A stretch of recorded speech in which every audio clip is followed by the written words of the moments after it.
को धृतराष्ट्र और तेजस्वी यादव को दुर्योधन कहा। देखिए, उनकी ज्ञान बहुत कम है और कम उम्र में उपलब्धियां मिल जाती है तो इंसान ऐसे ही बोलता है। इसीलिए पढ़े लिखे लोगों की जरूरत है। यह संभावना रहती है कि जब भी कोई सत्ता पक्ष का विधायक होता है तो वो विपक्ष में खामियां ढूंढता है और विपक्ष जो है वो सत्ता पक्ष में खामी ढूंढता है। अपने अपने तरीके से बयान दिए भी जाते हैं और पिरोए भी जाते हैं। कुछ ऐसा ही काम नई नवेली बीजेपी की विधायक मैथिली ठाकुर ने किया। चुनाव कैसे जीते, बीजेपी ने कैसे चुनाव जीता, इस पर चर्चा नहीं है।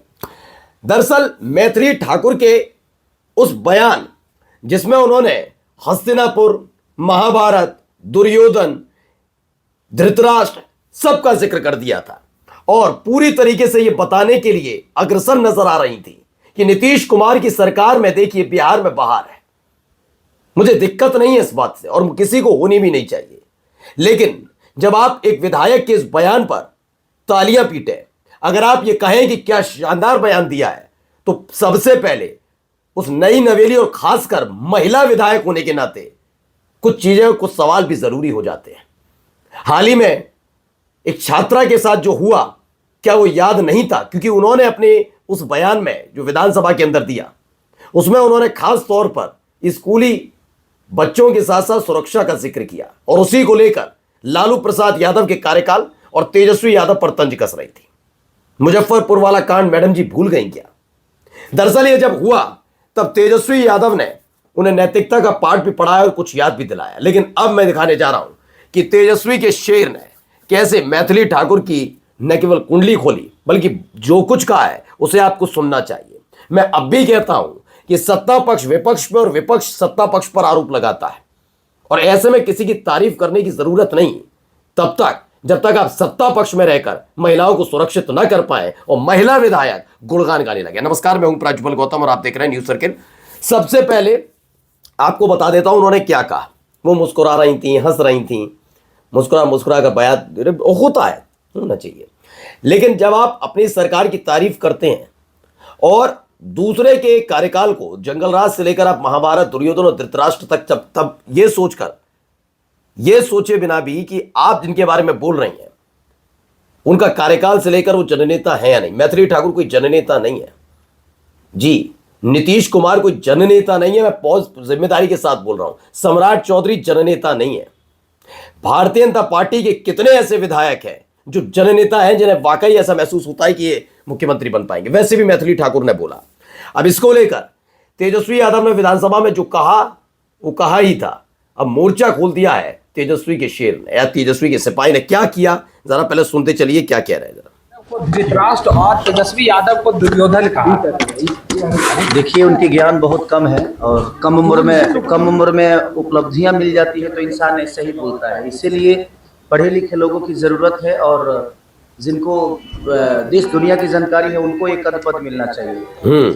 उनको पता नहीं है, ठीक है, चुनावी माहौल में है, वो किसी पार्टी में है, उन पर मैं टिप्पणी नहीं करूंगा क्योंकि एक कलाकार भी है, बट ऐसे शब्द उनको नहीं इस्तेमाल करना चाहिए क्योंकि एक बड़े भाई के तौर पे हमेशा से तेजस्वी जी एक इंसान के तौर पे देखा जाए तो है और उनके भी पिता तुल्य माननीय लालू प्रसाद यादव जी।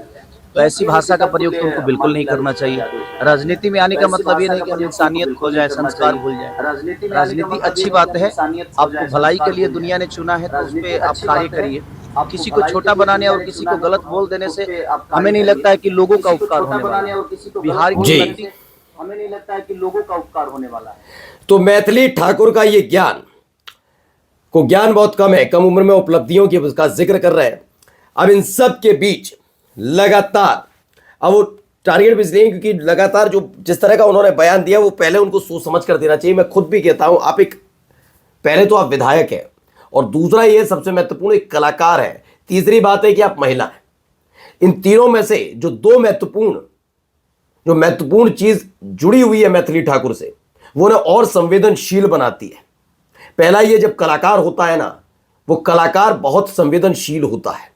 गंभीर नहीं कह रहा हूं, कम से कम संवेदनशील समाज के प्रति होता है कलाकार। हाँ, वो बात अलग है कि वो अपना कला को बेचकर कार पाने के लिए, किसी के पुरस्कार पाने के लिए उसके गीत गाए तो बात अलग है। और दूसरा, जब महिलाओं का जिक्र करती है मैथिली ठाकुर, मैंने बार बार कहा कि मैथिली ठाकुर क्या मुजफ्फरपुर कांड पर कुछ बोली?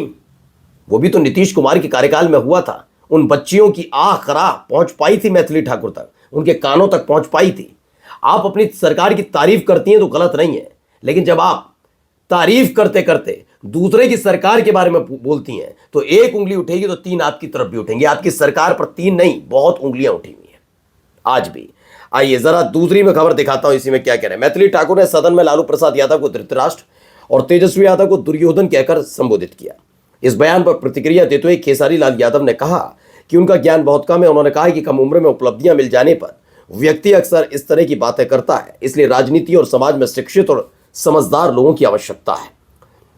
मैं ऐसी कोई टिप्पणी उन पर करूंगा भी नहीं कि वो पढ़ी लिखी हैं नहीं है, ये कोई इससे मतलब भी नहीं है। लेकिन फिलहाल ये बात बहुत सोचना जरूरी है, खास तौर पर मैथिली ठाकुर के लिए। मैं बार बार इसलिए कह रहा हूं कि मैथिली ठाकुर से बहुत सारी चीजें जुड़ी। देखिए, मैथिली ठाकुर ने सदन में 2005 से पहले के बिहार का जिक्र करते हुए पिता पुत्र संबंध की तुलना महाभारत के धृतराष्ट्र दुर्योधन से की, जिसे लालू प्रसाद यादव और तेजस्वी यादव पर इशारा मारा गया। बयान में सियासत गरमा गई। तेजस्वी यादव ने बिना नाम लिए सोशल मीडिया पर पलटवार करते हुए पिता को जननायक बताया और उनके सम्मान पर आंच न आने देने की बात कही है।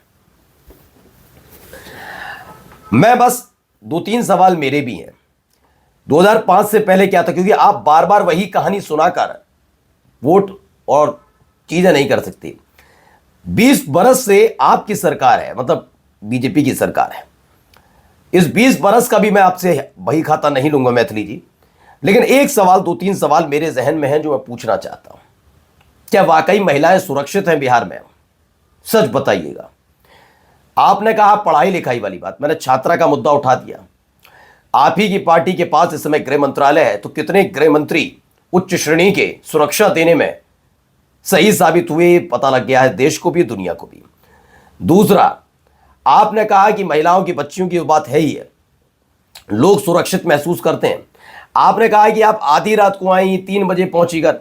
आप में और आम जनता में फर्क पड़ता है मैडम। बिहार के अखबारों को पढ़ना आपके लिए बहुत जरूरी है।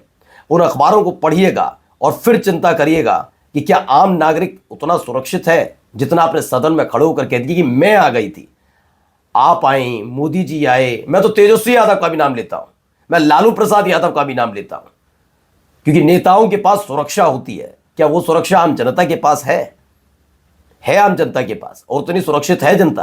कभी उनकी आंखों में आंखें डालकर जरा पूछ लीजिएगा, पता लग जाएगा। विधायक मैथिली ठाकुर कहती हैं 2005 में बिहार में सब बेकार था, सड़क, स्कूल, शिक्षा सब ठप। अब जनता पूछ रही, भैया जब 2000 में जन्म हुआ तो 2005 में तो खुद ABCD ही सीख रही होंगी, और 2015 में जब बोर्ड एग्जाम दिया तब तक तो बिहार की हालत काफी बदल चुकी थी। फिर पढ़ाई दिल्ली से काहे हुई? पटना, दरभंगा, समस्तीपुर में स्कूल बंद थे क्या?